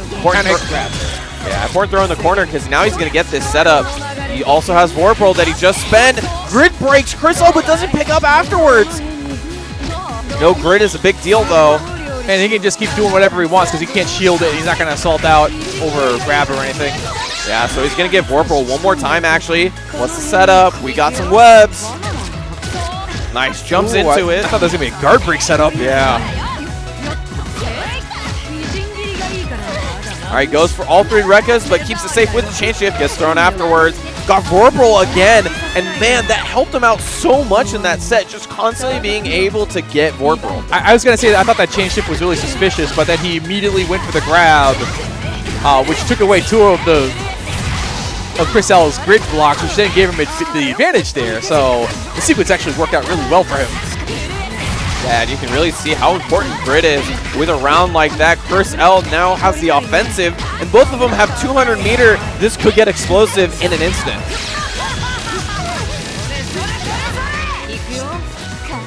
Oh, wow. We're just going to wake up with the throw. No, thank you. I'm not buying what you're selling. And Chris L has the ability to finish this off with 200 meter. Great job there from Chris L. Staying really clean, but this is a 3 out of 5. So LPT does have some time to adjust. Yeah, and again, one of the things you have to worry about if Phonon has Vorpal is now if she can do Assault Jump A, which is rather fast. You normally can't combo off of it, but if you have Chain Shift, you can just cancel your recovery immediately, do another normal, and then continue comboing. Great start here from LPT. Doesn't finish it off, but he gets the corner right where he wants Chris L. Chris L, we've seen before, willing to down back and wait for his moment, just like you saw right there, fighting his way out of the corner. And for a character that has great normal, she does so much damage. We're just going to wake up with the web super. LPT sniping it out, and he's got him once again. Wow, just going to chain shift immediately after getting Vorpal. Gets opened up high. That was bold, because usually when you see a character just run at you like that on their wake up, a lot of the times they're just going to like immediately shift back. Like if they think they're going to try to bait something. But he did it and got out of there, but now he's back in the corner. There you go. The next setup for both characters gonna win the round. Yeah, low lives here. LPT's got chain shift right there. Gonna got him. For the wake up, infinite worth. It's gonna work out once again. Man, wow, that did a rip of damage. that did quite a bit, and needing it to keep this game going. Feels like he stole it from LPT after having such a momentous round. Oh wow, good read there with the DP. Alright, just gonna go straight for the DP afterwards, and with the chain shift, that was relatively safe. Nice anti-air and the pickup. LPT well aware of what he can do there. Yeah, I think he realized that she had already whipped a normal there, and it was not gonna come down with something, or didn't have the time to stick another normal out. And it was basically a pretty free punish. Ooh, wow.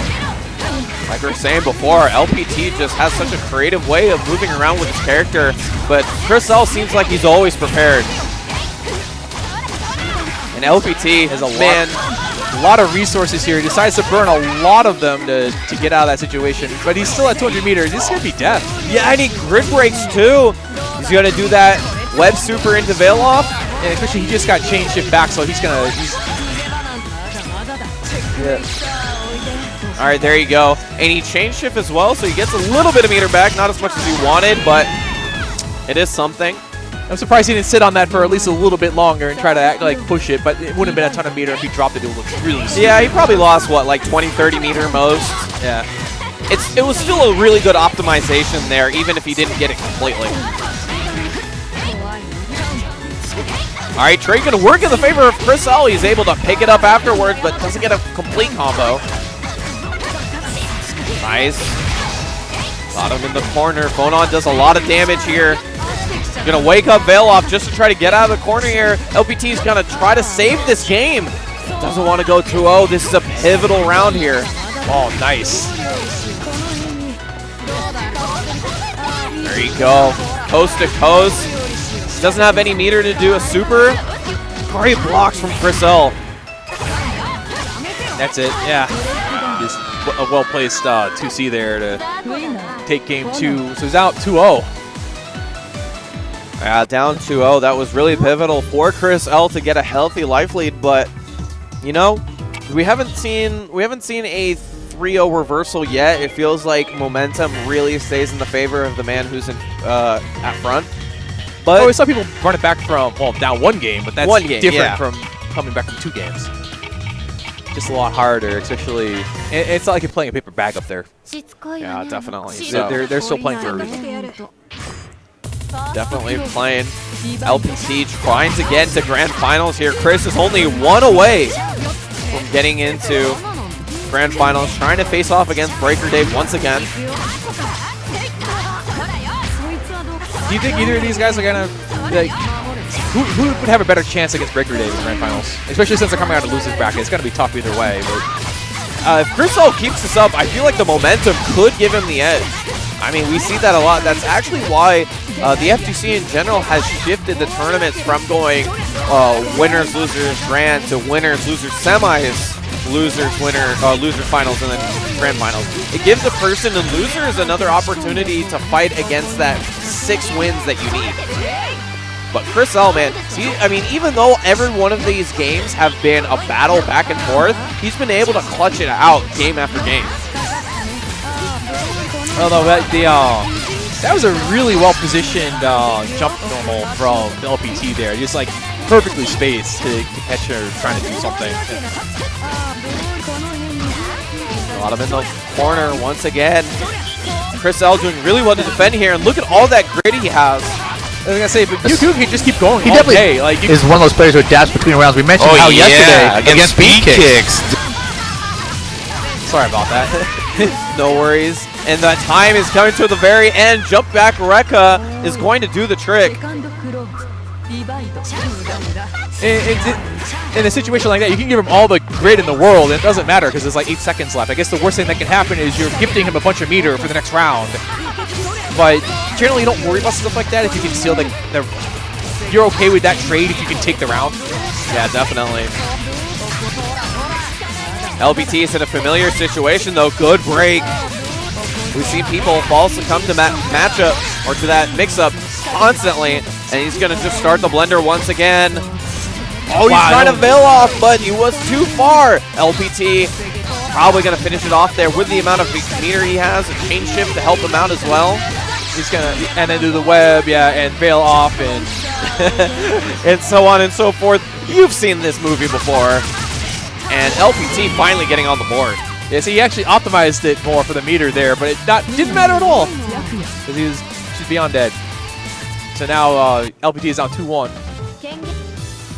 Gotta try to make this competitive. Gotta get this to game 5. Yeah, definitely. LPT, like we were saying before, even though Chris L was up 2-0, it wasn't an easy 2-0. It wasn't like he was running over him. LPT is really fighting through this.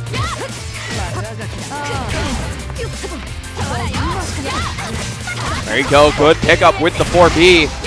He got a little lucky that was not a grid break.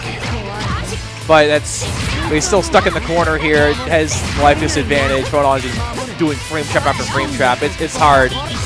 Does find a way to set the web and uses it to get out of there. Nice setting up shop. Wow, yeah, I think I forgot about that was there. I was just talking about it. There you go, LPT doing well to shove to the corner once again. Opens Chris L up low, and he's got a lot of meter to work with. Go, nice break once again. The thing there is if you try to tick throw off of that and they break the throw, it's considered an active hitbox and it just makes those webs go away. So actually I think it's technically considered a hit on Byakuga and it just makes them all go away. So I guess that's an interesting balance point there because I guess they didn't want them hanging around. Even if you have frame advantage, you're just going to immediately eat a web. Probably to make it fair and balanced. There you go, LPT getting set up in the corner here. Going to chain shift, blocks the veil off. What a read from LPT, and just closing it out towards the end with no time left. This is all she wrote for Chris L. LPT taking that first round. I hope he doesn't use any meter, and he didn't, so that was good awareness on his part. Because now he goes in this round with almost a full stock. All right, just gonna wake up Rekka Super. That's unique from LPT. Haven't seen that before.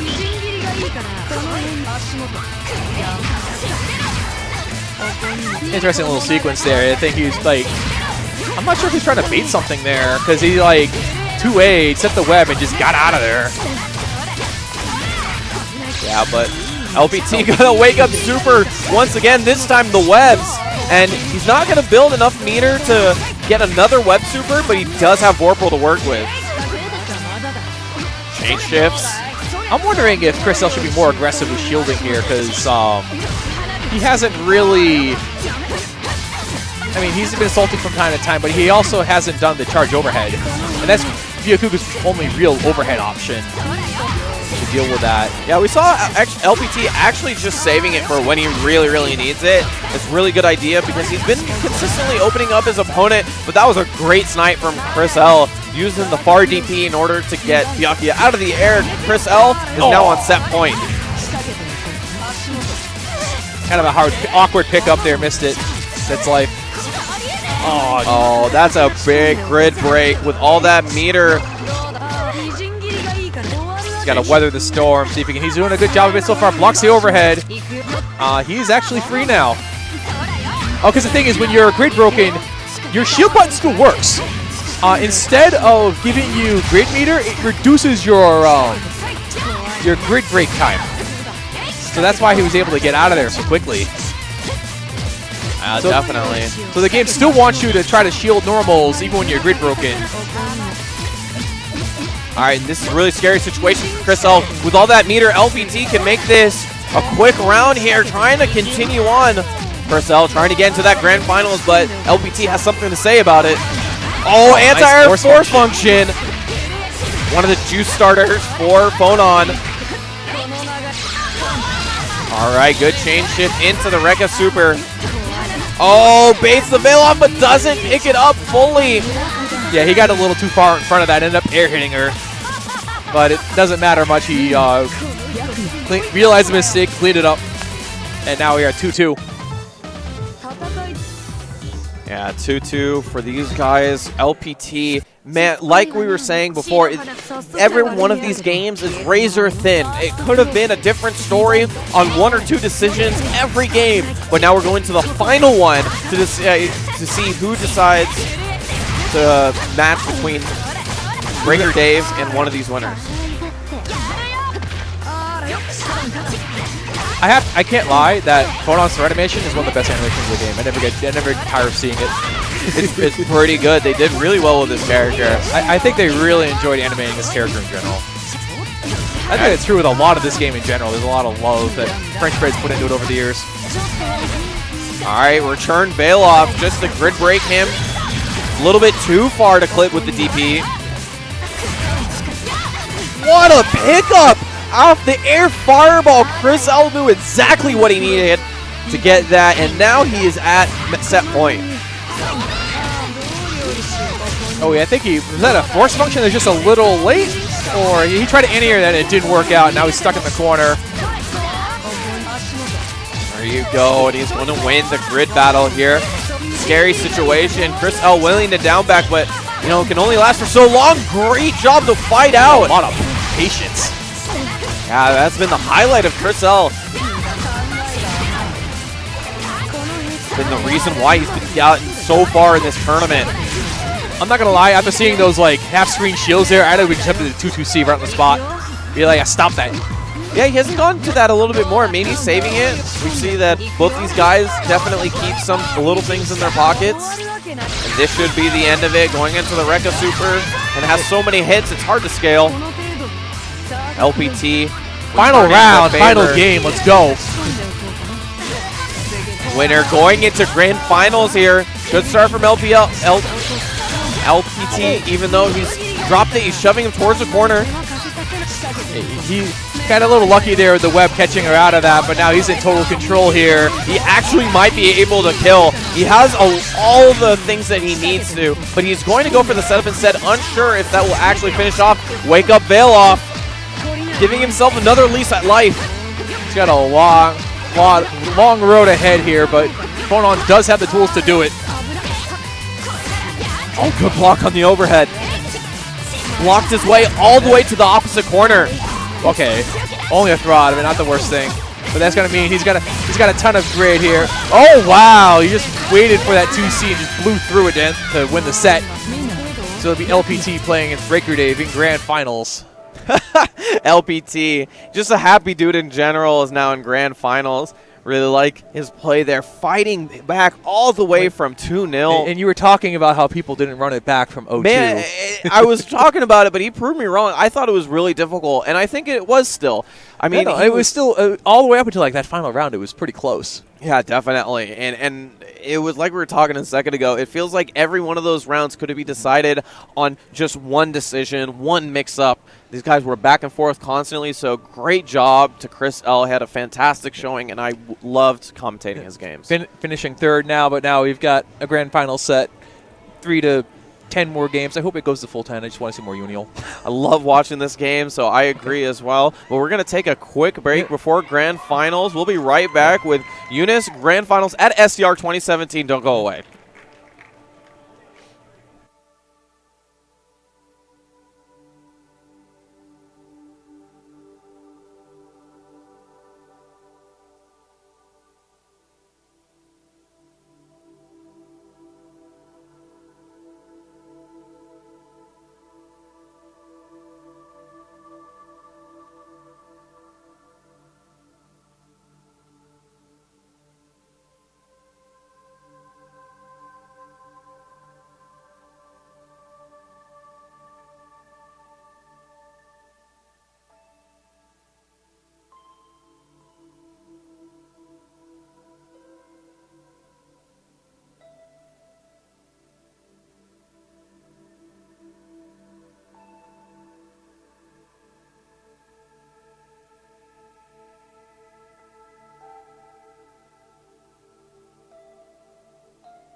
And thank you guys for staying tuned to SCR2017. We got Under Night action for you. Grand finals coming your way. And after such a long, arduous journey, we finally got our top 2. Yeah, so we're going to have LPT coming out of the loser's bracket. We've been playing Byakuga the whole time versus Breaker Dave, who honestly has been in control of almost all the games he's played on stream, just in the whole tournament here so far. He'd be considered the favorite. He'd be considered the heavy favorite even if it was an even match. Yeah, definitely. And it feels like it's been really difficult for anybody to sort of get a really strong leg up. Like, it's been slightly competitive versus him. We saw in the matchup with Chris L that he's definitely been able to go back and forth, but for the most part, it feels like the momentum of Breaker Dave with this Wallstein has been way too much. Yeah, by now, he's been sitting for the last, what, 20, 30 minutes? That's true. He might have cooled off a bit. I mean, LPT, although he had to fight really hard to get through Chris L, is on a 3-game win streak. Yeah, it's one of those things where it can be mentally draining, and that can be hard to keep up over the hours of a tournament. But at the same time, like if you're winning consistently against high-level players, that can put you in a groove all the same. Oh yeah, definitely. And both these guys, it's not like this is the last game that they're gonna play. Both these guys are probably in top 8 of BlazBlue. So their night's not over yet. They are consistent top 8ers. So what I mean is that they have the mental fortitude. They have the endurance to go this far in a tournament.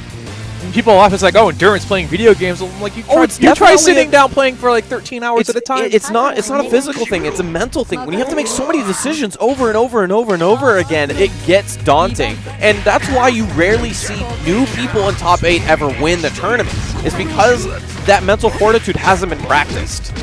But these guys, like I was saying, consistent top 8ers at Air Dasher tournaments. Breaker Dave in the winner's side. LPT is going to need 6 in order to take this. There you go. Gonna take him to coast to coast. That's one of the annoying things about Wallstein. Like, he has guaranteed corner carry off of any of his combos because he can end it with that wall press and just take you from wherever you are to the corner, and now you're stuck dealing with this. Yeah, Shane McMahon would be proud. Doing well here. The jump 2C into the super. Almost done. Another J2C. That was a little weird because it didn't. Now he ends the round here, but he had to use all of his meter to do it. And he's not getting anything. I mean, he doesn't get anything out of the chain shift, but hey, whatever. Hi, Vorpal. Oh wow, great confirm there off the anti-air. 4B gonna go into the clap. What's the mix up afterwards? Good defense. People just sitting there for a second, be like, I don't want to do anything. Man, Breaker Dave, although he's been running through the competition, shows a lot of respect for his friend LPT. Definitely both very strong competitors. All right, the setups here. Just gonna wake up with the super after the chain shift, and I'm just gonna roll my way all the way out of that corner. Chain shift into the Roccat super, trying to push him back where he wants to be.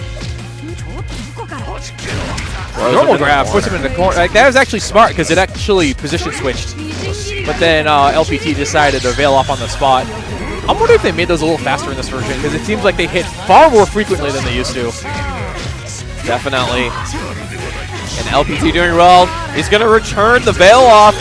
Go into the super. Afterwards, claps him up, and Breaker Dave going to take the first game. LPT putting on some really good pressure there towards the end, but Breaker Dave clutching it out. And that overhead punch in the EX one is so much damage. Like, the 3 hits, they were already at 3,600 damage. Yeah, that's a really good starter for Wallstein. Something that LPT is going to have to consider.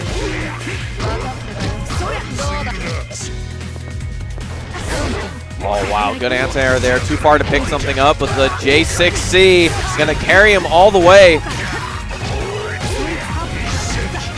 Claws into chain shift, keeping the pressure up. LPT with that strong defense.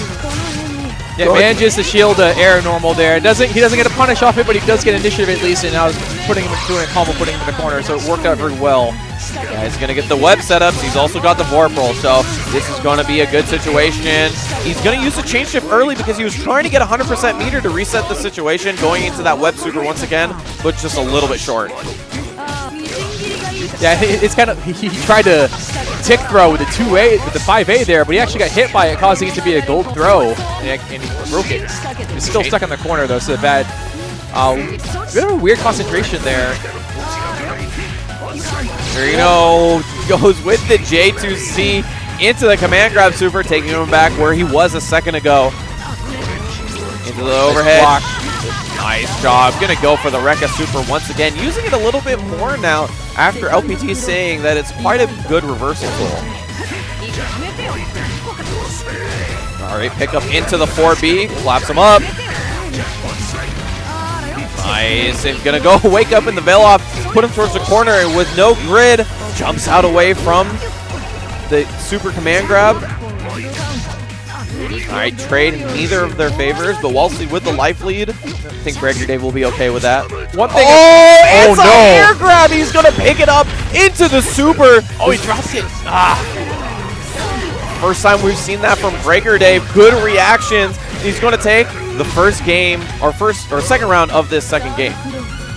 One thing I want to point out, because Breaker Dave threw a rock and it completely missed, because that's Wallstein's force function, and he can actually position in 3 places, and it changes the angle that he throws it at. So if you do the far angle and they run in at you, it'll miss. But that's what you have to do if you want to hit them full screen with it. Anti-air J6C into the 4B afterwards. Pretty good damage for no meter. Gonna go into the chain shift early, and that's probably a perfect. Yes, it is. 1, 2, 3. Breakdown. Yeah, that was a falling. Yeah, 2-0 for Breaker Dave.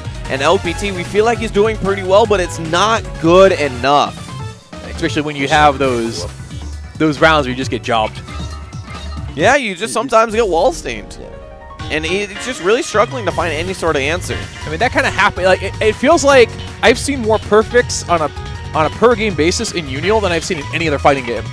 And it's not because it's like, oh, the players are bad or whatnot. It's just initiative is so strong in this game. Like, you get somebody knocked down, you can just, like, because everybody has really good pressure options.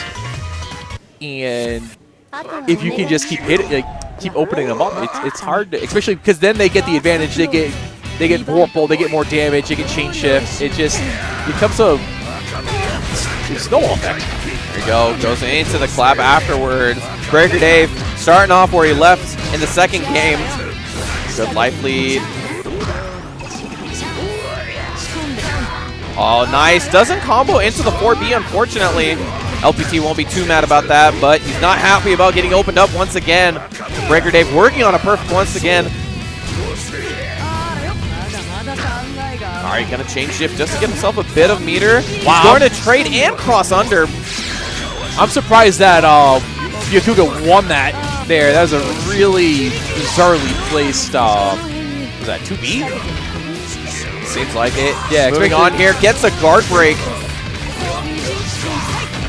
It's a good situation from LPT. He's run this like he was getting perfected 20 seconds ago. Now he's got the life lead. Good. Javi opened him up, gonna go into the super here. I felt like he could have gone into the Rekka super, but he's playing it safe, working out anyway. I think he was concerned that there was so much damage that he may not have killed.